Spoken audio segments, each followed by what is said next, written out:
बन्यार कौन सेमती आशंका ना ये निश्चित गोटे आश्वस्तिकर खबर किंतु आपड़ जदि मुंडलीर जलस्तर कथा कहे ताले आज सकाळे जो जलस्तर पाखापाखि 1,96,000 क्यूसेक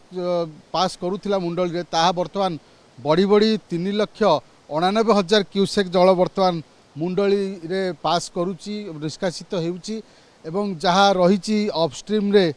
86.00 फुट रही जहाँ जलस्तर और डाउन स्ट्रीम रे रही 83.20 फुट डाउन स्ट्रीम रे जलस्तर रही किंतु आपड़ जब मुंडलीर चित्र देखिए कैमेरा पर्सन सुभाष मो सहित अच्छा सी आपको देखा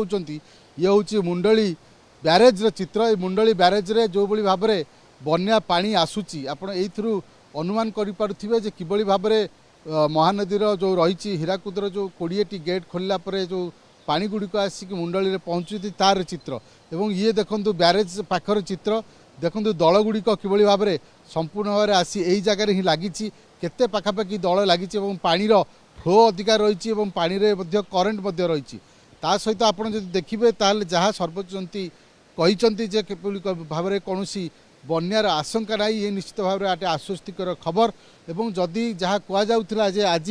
संध्या सुधा जो रही 20टी गेट जो खोल जाइथिला रविवार दिन ता पानी जिते आसो पाखापाखि आम जहाँ अनुमान करुचु एवं जहाँ जल संपद विभाग अधिकारी मैंने आसीथिले सेमाने प्रकाश करिसेंती जे पाखापाखि दिन 4टारू 5टा पाखापाखि यही जलस्तर बढ़ी बढ़ी 5 लाख क्यूसेक जल मुंडली रे प्रवाहित हो पारिबार आशंका मध्य सृष्टि होती किंतु आश्वस्तिकर खबर सेमिति कौनसी बन्यार आशंका ना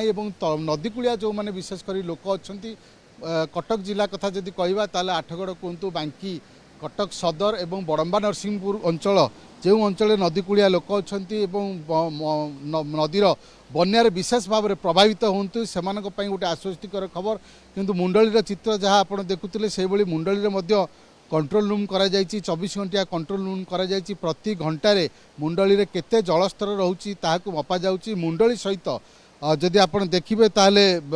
नराज एवं ता सहित जोब्रा तीनोटी जगार जलस्तर संपूर्ण भाव में कंट्रोल रूम करा मपा जाउची केते जलस्तर केते समय रोची प्रति घंटे थरे लेखा सरकार को जलस्तर रिपोर्ट सविशेष रिपोर्ट दि जाउची अन्य पटरे आप देखिए ताले मुंडलीर जो रही जो पटे निष्कासित होउची मुंडलीर बन्या जल से ही पटे मत्स्यजीवी को नदी भीतर को जीवाई बारण करा जाइची।